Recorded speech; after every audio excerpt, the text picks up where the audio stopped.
Our tastes in film may seem destructive, but this is a productive dialogue. Damn it, your mother ate my dog. Welcome to the podcast, ye listeners. Your mother ate my dog. 43 episodes. Holy Moses. This is the number 43rd one. The number 43rd one, indeed. Yeah, another milestone. Well, it's not really a milestone at all, but Right. I noticed looking at our numbers today that somebody had listened to like 33 episodes overnight. So they were like, we had a certain amount of listens just on our last episode. Yeah. Whatever movie we did, Dark City. Yeah. And then I looked today and then like 33 episodes were listened to by an American listener, which is the bulk of our listeners are American for some reason. Mm-hmm. 90% of our listeners in the last week were American. Oh. 94% male. Sorry, that's changed. It's now 100% male. Oh, good. Well, I don't know how accurate those numbers are, but our listeners also only fall in between the 28 to 34-year-old range or the 45 to 59-year-old range. Oh. The majority of our listeners are 45 to 59, which... Interesting.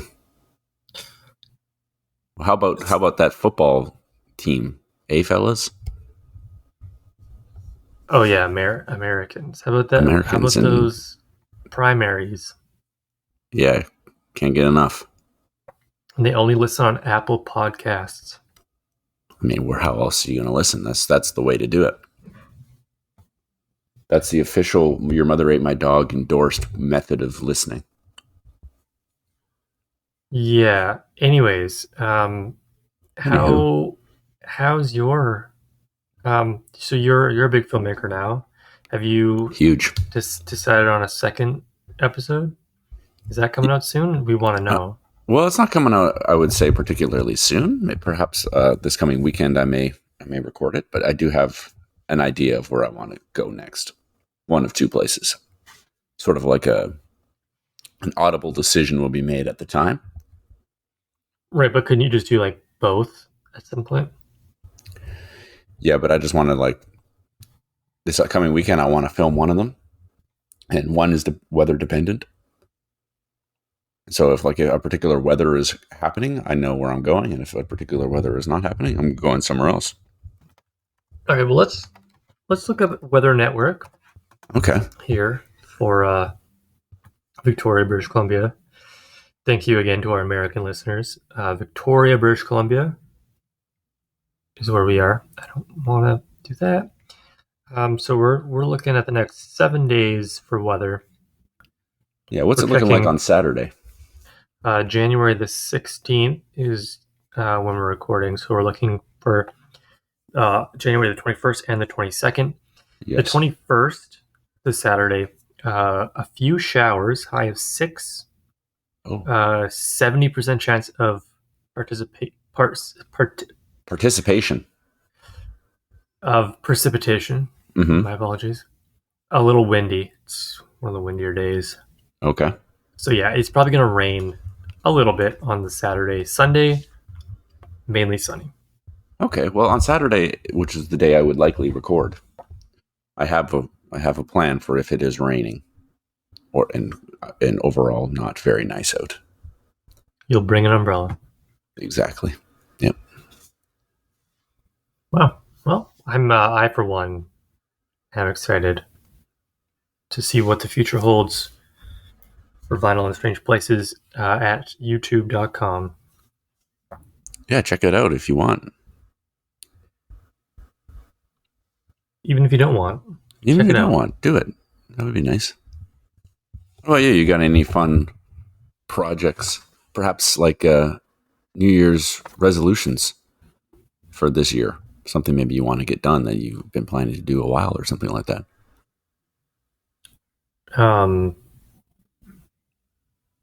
Just a podcast. Just the podcast. Just get the podcast to a point where people will pay us. Yeah, that would be nice. But no, I don't. I don't have any sort of hopes or dreams or plans. This is the first year that I actually get vacation time, so I'll be taking at least 3 weeks of vacation and not working for those 3 weeks, but yet still getting paid for them. So that's exciting. That sounds lovely. This year I'll be going to Samoa. It's gonna be great. Oh, actually, thank you for bringing that up. You're welcome.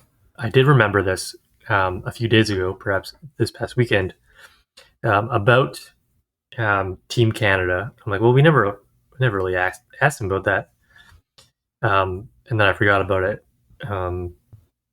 And I'm glad you brought it up. So you made Team Canada? Is that what you're saying? Well, not necessarily, but it's more than likely a thing. Yes, I'll tell you. I've already purchased my tickets to go to Samoa. Let's put it that way. So you purchased your tickets to go to Samoa, even though they haven't told you that you've made.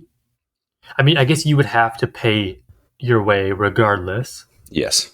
So, like, even if you don't go, you would still go. Like, even if you didn't make the team, you would still go and like watch. Is that?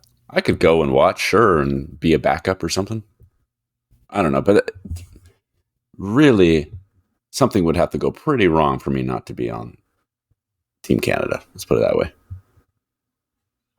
Okay, so a little bit of a risk buying a ticket before you know for sure. When is Samoa? In August. Is there like could you get a refund?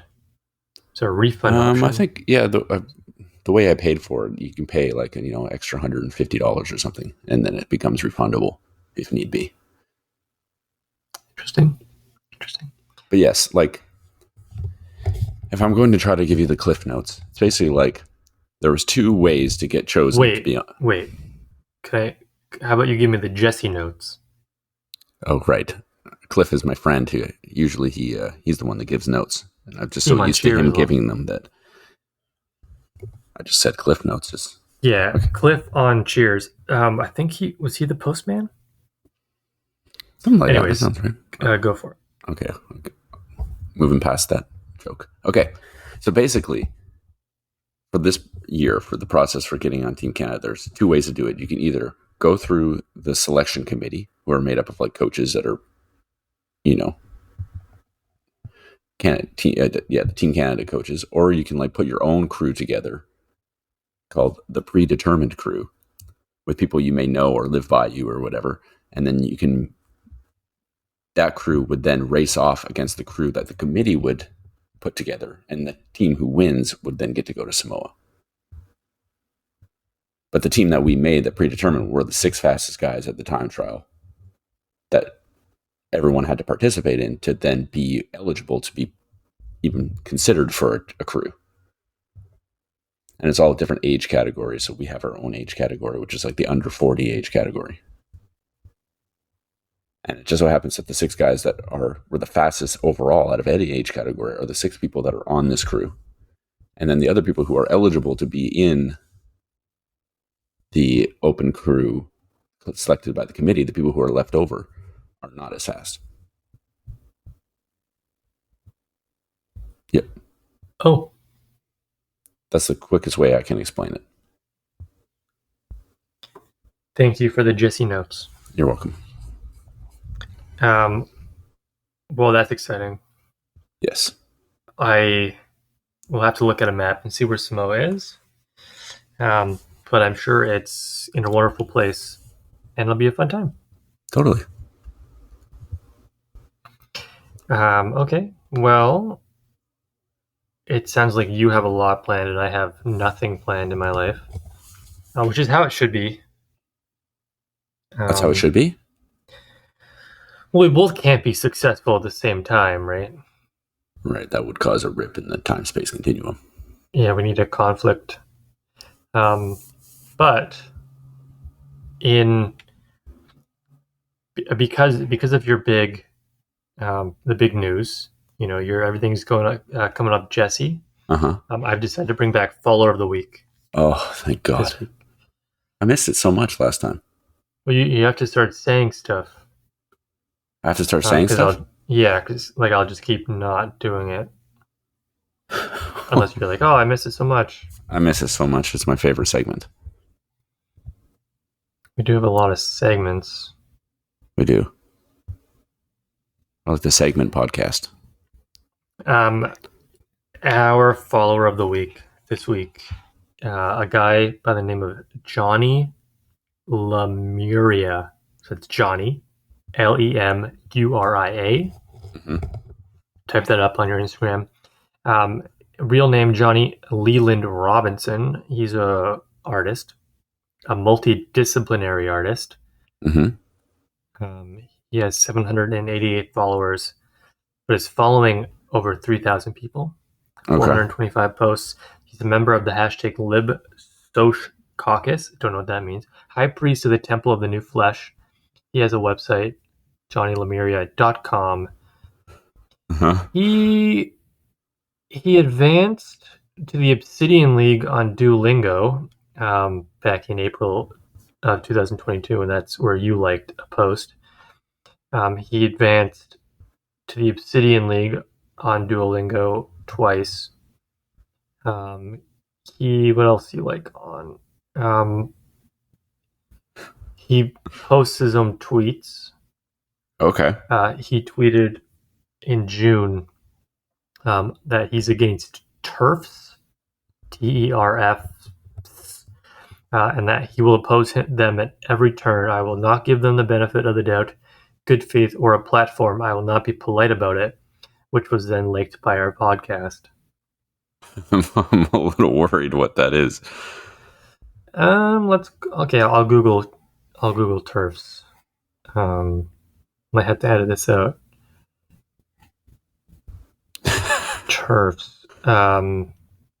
TERF is an acronym for a trans exclusionary radical feminist. First recorded in 2008, the term was originally used to distinguish trans inclusive feminists from a group of radical feminists who reject the assertion that trans women are women, the inclusion of trans women in women's spaces, and transgender rights legislation. Okay. So I guess that's good that we liked it, because he's against the ones who are non-exclusionary. There's a lot of words happening late at night here. I don't know if... Yeah, this is like a lot of... Let me say that when I do like posts, 90% of the time I don't really look at what I'm liking. This guy... Okay, so this guy tweets a lot. Like he double posts a lot.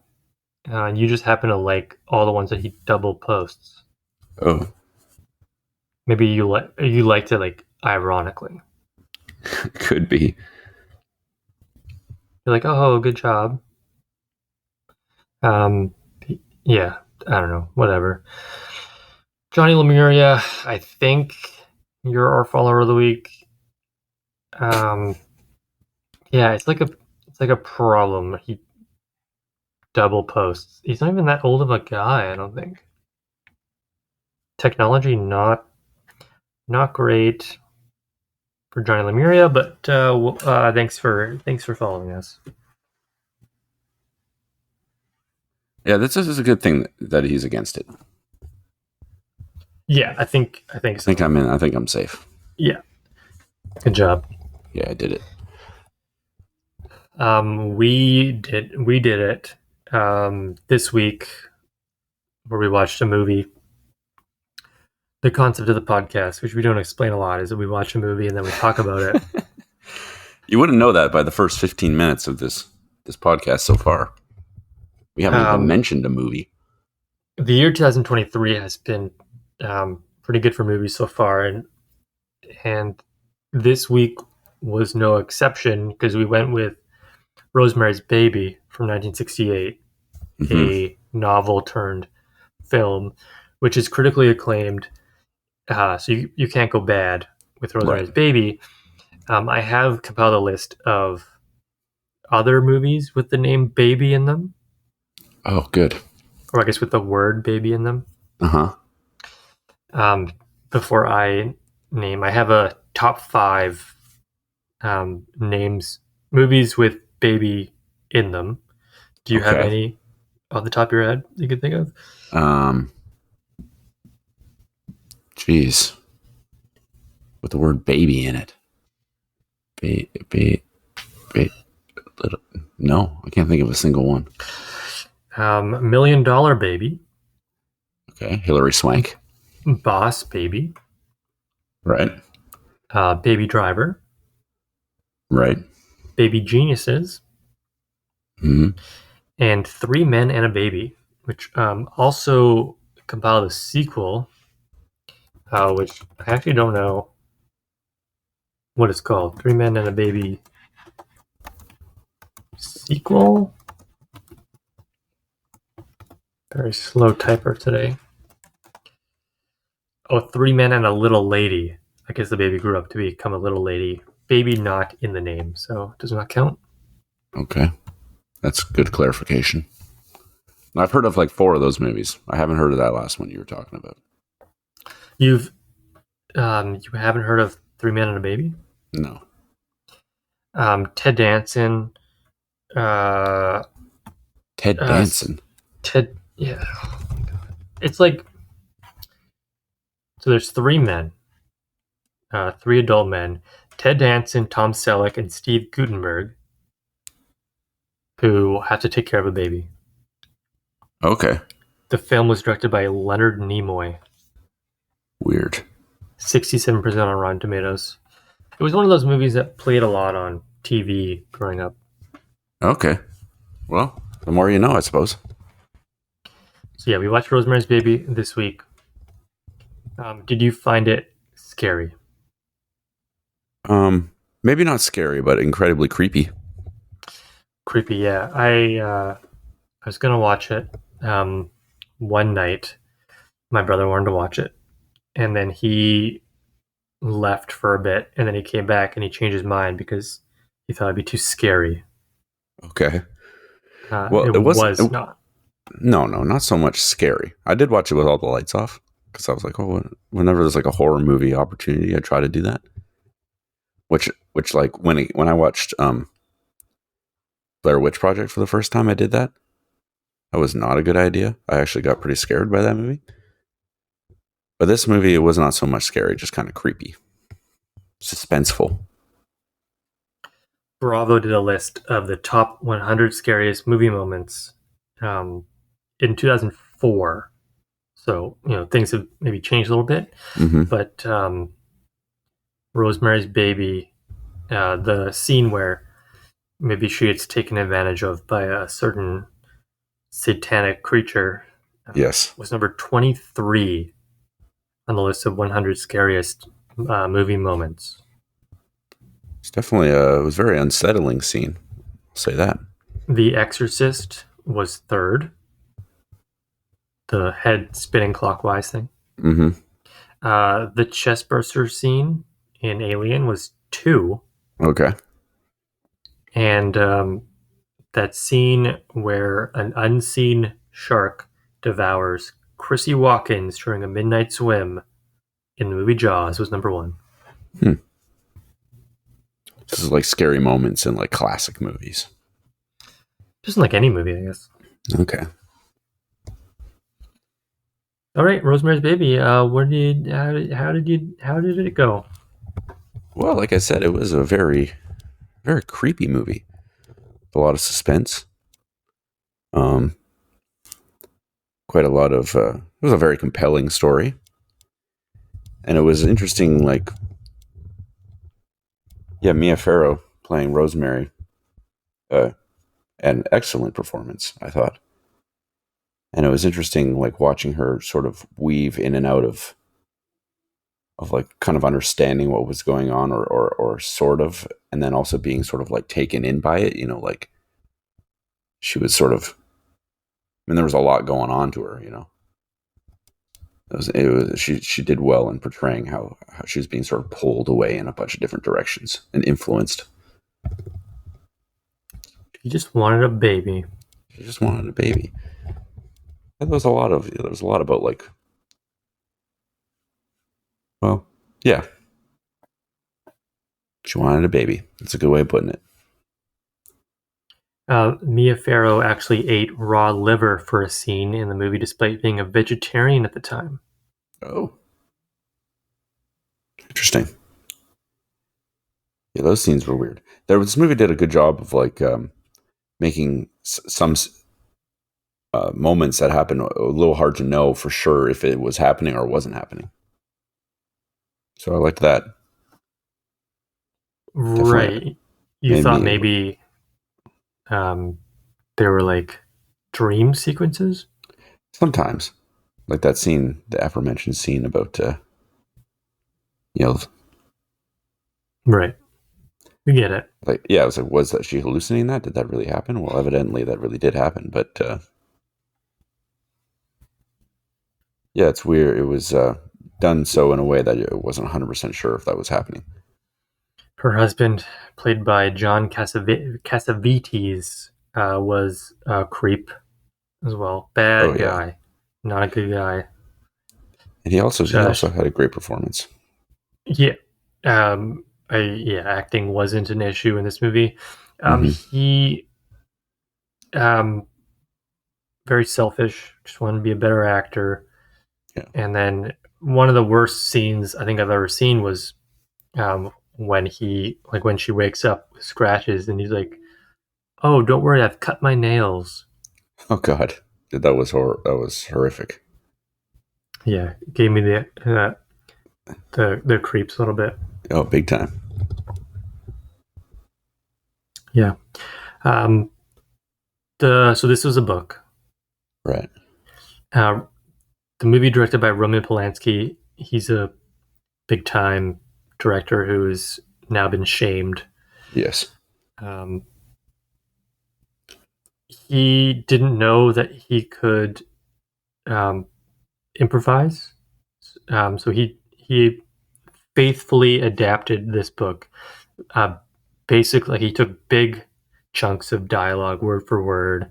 Yeah, it was basically as close to the book as it could have been. Okay. Because he didn't know that he didn't have to do it. Okay. It's the first time. That's interesting. Did you know that Mia Farrow used to be married to Frank Sinatra? I did not know that.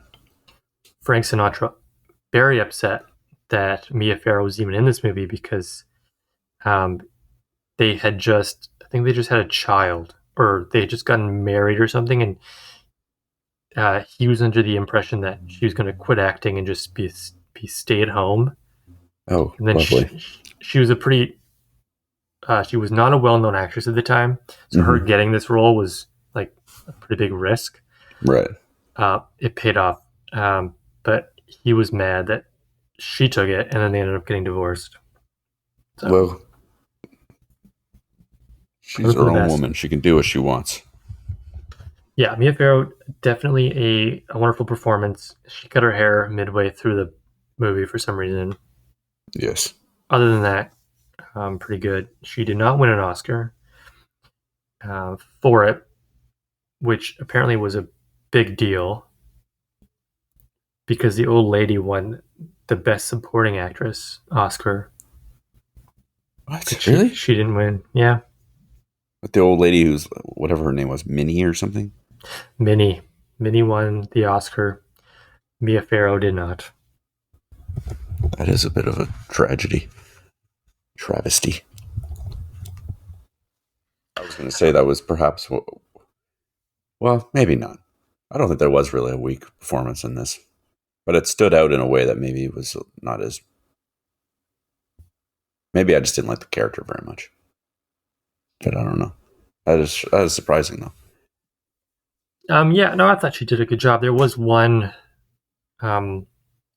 the Laura Lynn or whatever her name was, one of the crazy Satanists, Yeah.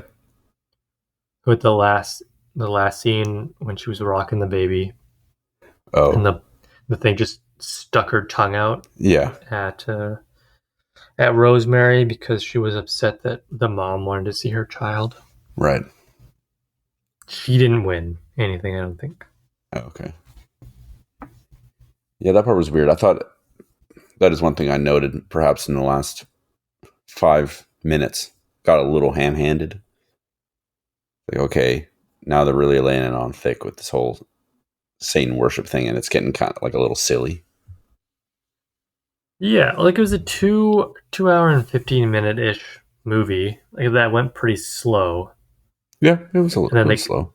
they kind of just like went real fast at the end. Yeah, and I don't know. I liked the pacing of it personally. I didn't find it boring or anything like that. It was slow, but not at all boring. No, I But think it then, needed to be slow. yeah, but then at the end, yeah, it just felt a little. I don't know, just got a little silly, and that the ending didn't have as much of an impact as I thought it had the potential to have. And also didn't quite end how I thought it would. But we can get to that in Well, our scores, I suppose. yeah, I think the ending was kind of set up to be like quite a surprise, Yeah, have a big impact, but it yeah, didn't really have that big of an impact for me. Maybe because I knew what was going to happen. Because I did read the book oh, okay, many years ago, so like I knew the movie was like setting up um, Rosemary's Baby being the son of Satan, so that wasn't a big surprise. If I didn't know, then maybe my ending score would be a little bit better because whoa, what a surprise! But right, it didn't hit for yeah. me because I'm smart. It did feel like as though it was dropping hints throughout the whole thing, and as she was finding out more, and we could see kind of what was going on, that there truly was like sort of a Satanist thing going on, right? And then it felt like, okay, here's the big reveal, but it's like I kind of already know what the reveal is based off what I've been seeing. And I was like, okay, well, to really convince you of this reveal, let's make it really ham-handed, and like everyone's chanting "Hail Satan, Hail Satan." And it's just like it just didn't hit for me. And like you knew the ending, but I feel like I knew the ending too without even. It felt like that's where it was going. Yeah, they didn't try to hide it. I don't think. Yeah, it just wasn't quite, maybe not quite as ambiguous enough. Quite ambiguous enough, yeah. I don't know, or even if like the right amount of ambiguity, like we know a little bit, we can tell kind of what's going on, and maybe not making it so like if it felt like this movie, like it felt the need to give us that big reveal at the end, but it just didn't work with the context from before. I guess I don't know. I don't know if that's making any Right. sense, but I understand. I understand. Yeah. I mean, 1968, pretty wild. Um, pretty wild for that time. yeah, The baby was apparent. So the baby was due the end of June. yeah, The year that it was based in was 1966. mm-hmm. So the baby is due in the 6th month of the year 1966. 666. The devil. Oh, didn't even pick up on that. Well, I didn't know either until I just read it. Oh, well then, Like it wasn't an obvious. It wasn't an obvious thing. right. Mm, yeah, I don't know if there's much to talk about outside of our normal. Yeah, I guess so.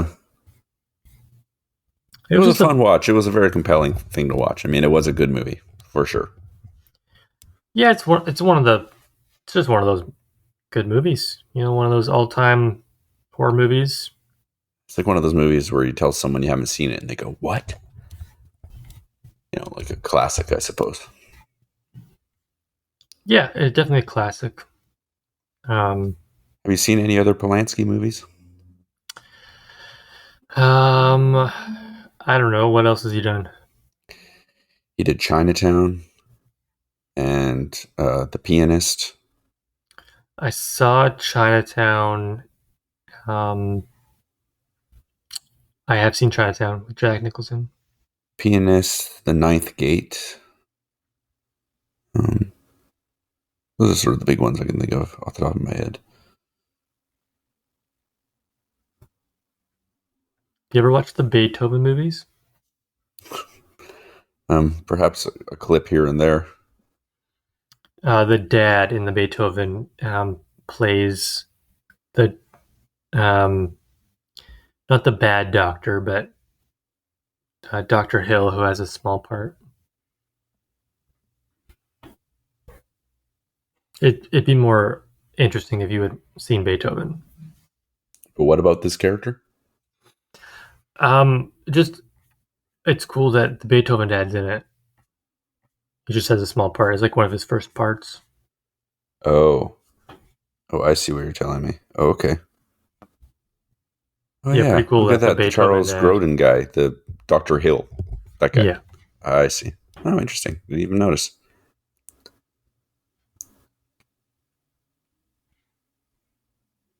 Okay. Okay. Well, you want to get into our scores then, I guess? Yeah, sure. Let's do it. Get this thing. Well, we've already been recording for this long. That's crazy. All that Samoa talk. Yep. All right. Well, how did you feel about the acting? Well, I thought the acting was fabulous. It was very good overall. I didn't really have a problem with any of the performances. If I was going to nitpick, the older couple, Minnie and Roman, they were like I can get that they're supposed to be a little strange, and they're so I think maybe, and like also they were very off-putting and had very off-putting personalities, especially Minnie. But that was the character, I guess, how it was written. So I don't really think it was the performer's fault, really.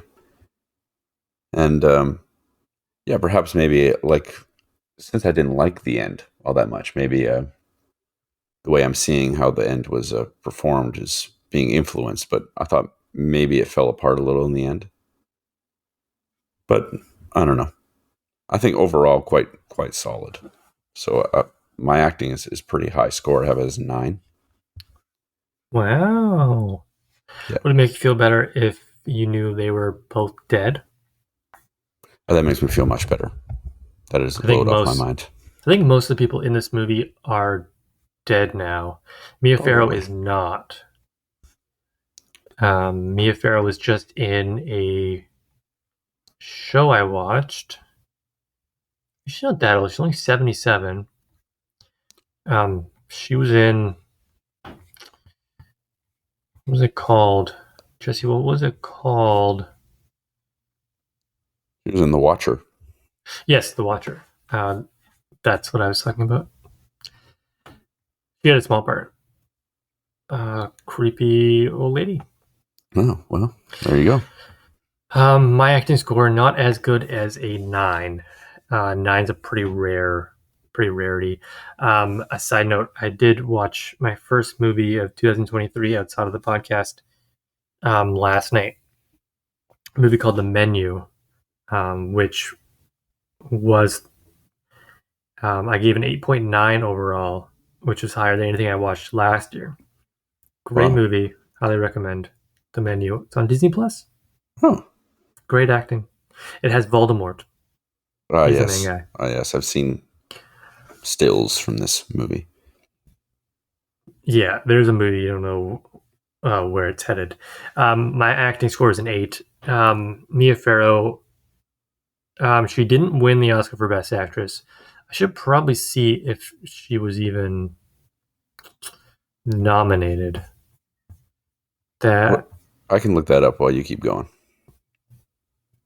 You sure? Mm-hmm. the 41st Academy Awards. She should have won it. Maybe I don't know who else was up for it. But yeah, The Neighbor winning Best Supporting Actress was kind of wild. She didn't have a bad, but maybe it's just one of those things where it's like a good movie, a movie that wasn't even up for best film. She wasn't nominated. Well, that's crazy. Anyways, everybody did a great job. I thought maybe the husband, John Cassavetes, was one of the worst of the main ones, but still pretty good. Mm-hmm. He was fine. Yeah, other than the one who sticks the tongue out at the end. Yep. We see a lot of old naked people. Yep. Which is cool. I thought everybody did a pretty good job, so I gave it an 8 out of 10. Okay. For ending, Yes. I'll start for ending. I gave it a 7.5 out of 10, which might be a little bit higher than yours. Turns out Rosemary's Baby was the son of Satan the whole time. Pretty crazy. Predictable ending. Like you said, a predictable ending, even if you hadn't read the book. Right. But I thought maybe it was still fulfilling. I liked how it wrapped up everything, but it wasn't a happy ending. Mm-hmm. Nothing was really solved. She just accepted her fate, and that was it. Right. So it would have been worse if, I don't know, she pulled out a gun and killed them all. Right. So 7.5. Okay. So for me, I mean, yes, it was a predictable ending. I did not predict that Rosemary would be like step into a motherly role and be okay with it. It seemed like that's kind of how it ended. I mean, we only saw that for a second. But anyway, the way I thought it was going to end was, remember that woman that Rosemary meets in the laundromat? What's her name? Terry, maybe, or something? Yeah, it was the one who jumped out. Oh, Yes. maybe not jumped out the window, but it made it look like. Yes. Yeah. I thought that was going to foreshadow to what was going to happen in the end. So what I thought was going to happen was Rosemary was going to walk in, see the baby, and then she sits down, and then when she looks at her tea, puts it down. I thought she was going to get up, grab the baby, and there was a window right there. I thought she was going to jump out with the baby. So I thought was going to happen. Oh, okay. I didn't really foresee her being like, "Oh, this is my baby," but I guess that's part of she was wanting a child so badly that maybe she just sort of accepted what happened as her reality now or something. So I guess it kind of makes sense, but it definitely was not how I pictured it ending. And like I said, it did feel a little heavy-handed at the end. I didn't really like that whole sequence. I felt a little silly, but yeah, I don't know. For ending, I have it as a 6. It wasn't a bad ending, but I thought it could have been better. But I mean, that's just how the book. I mean, if what you're saying is true, that's how the book ended. So, who am I to sort of criticize that? I'm sure they yelled about Satan in the book as well. Yes. Okay, well, how did you score it out of 10 then? It was a very creepy movie, especially I feel like a movie from the 60s. I can't think of any other example that would be able to creep me out as much as this one did. Usually it's perhaps gets a little lost in time. But no, it was genuinely creepy and well acted. And the story was interesting, and it was suspenseful and nice pacing. There's a lot going for it. Overall, I gave it an 8. Well, for the second time in a row, we have the same score. Of course. Overall, Rashomon, we were only off by 0.5. Yep. So maybe we have to get more creative with their points. I gave it an 8 as well. I like how they built the world up pretty deliberately through the 2+ hours. Great acting, a great story, all-time horror movie.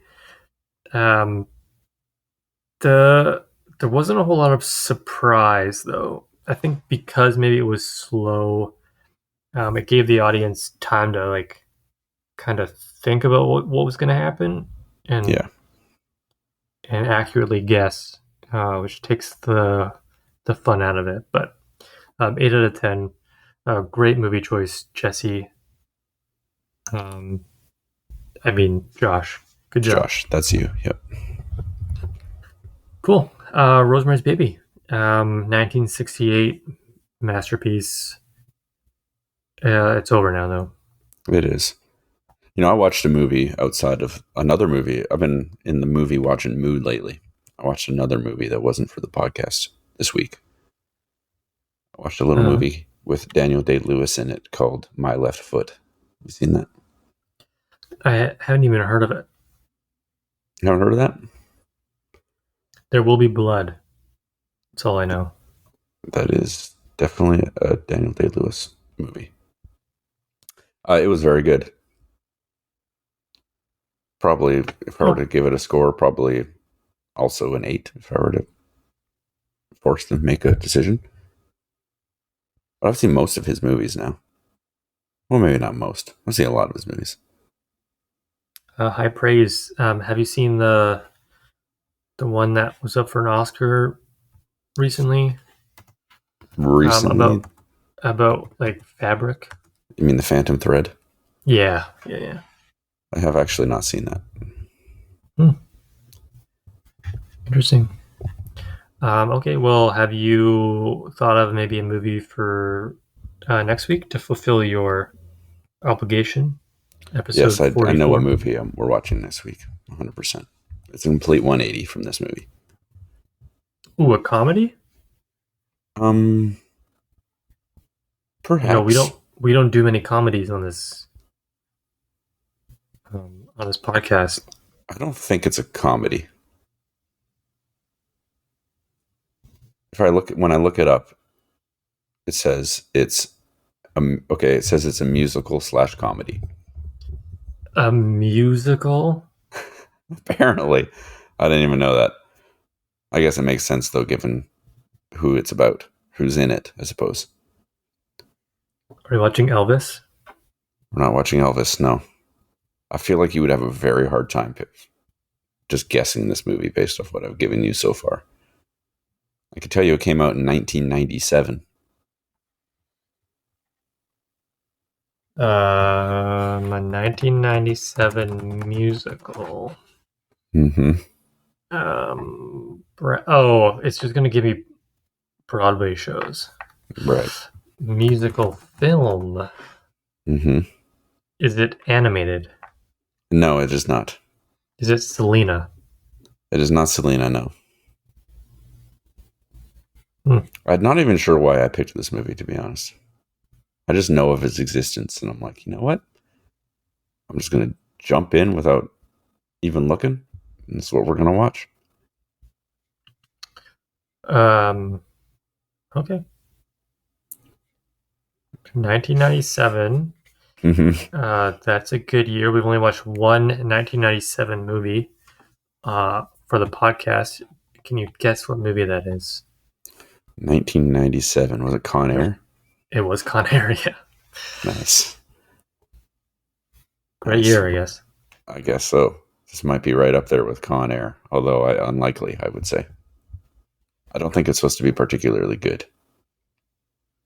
Well, as long as it's at the movie store, that's all I care about. It is. I've already checked.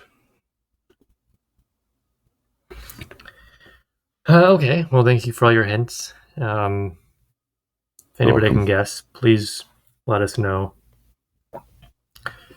You can win a shout out in our next episode. Episode 44, Anastasia. No.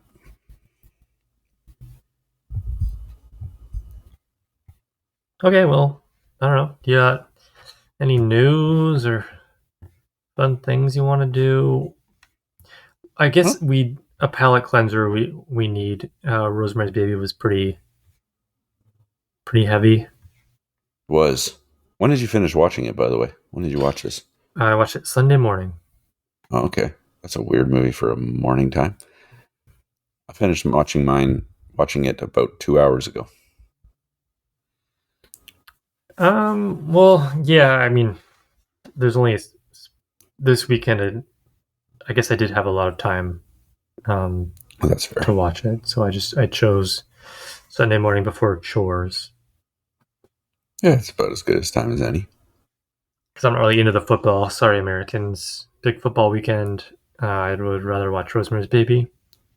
Yeah.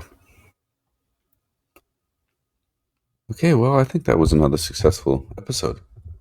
What do you think? Yes, not for us to decide. That's true. Fun episode. Decide. Good movie. Mm-hmm. That was our highest ranking movie of the year 2023. Yeah, so far. We have watched 3 movies. Top 2 are Josh picks. So hopefully this Jesse movie, brings the heat. To be fair, I do tend to pick movies I know are bad. And to be fair, I have picked 2 of the best movies of the 1950s and 60s. Right. Who knows where in the 1970s will lead us? I'm excited to find out. Me too. Maybe I have a week to figure it out. Yeah. If you have any suggestions for a movie from the 1970s, please let me know. Yeah, do my job for me. Send our Instagram a DM and we'll read it and respond, probably. It's a good chance. Very good chance. We got nothing going on, as you've heard. Yeah, just work all day. Yeah, pretty much. Okay. Well, hopefully Willem Dafoe's in this one. He is not. I would be very shocked if he was. Although I can't say for certainty that he's not. I think I do have my 90s movie picked out.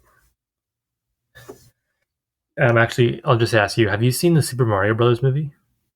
No.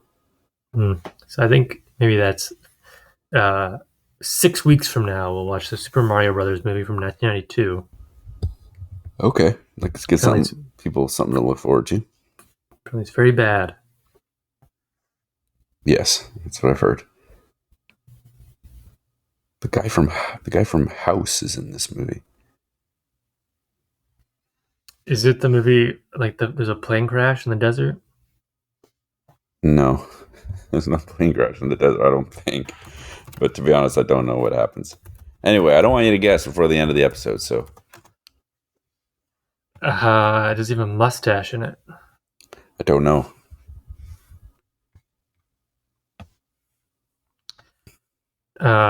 Okay, I won't guess, but it does say he's only appeared in one movie from 1997. Okay. Oh no, sorry. He appears in 3 movies in 1997. One of them being Spice World. Are we watching Spice World? You weren't supposed to guess. Yeah, we're watching Spice World. All right, everybody. Thank you so much for listening to another successful episode of Your Mother Ate My Dog, the podcast, which I forgot what it was called for a second. We'll see you again real soon for another episode watching Spice World, apparently. That should be fun. That's a movie I haven't seen since theaters. It came out in theaters in 1997, so very exciting. There you go. Thanks for listening, y'all.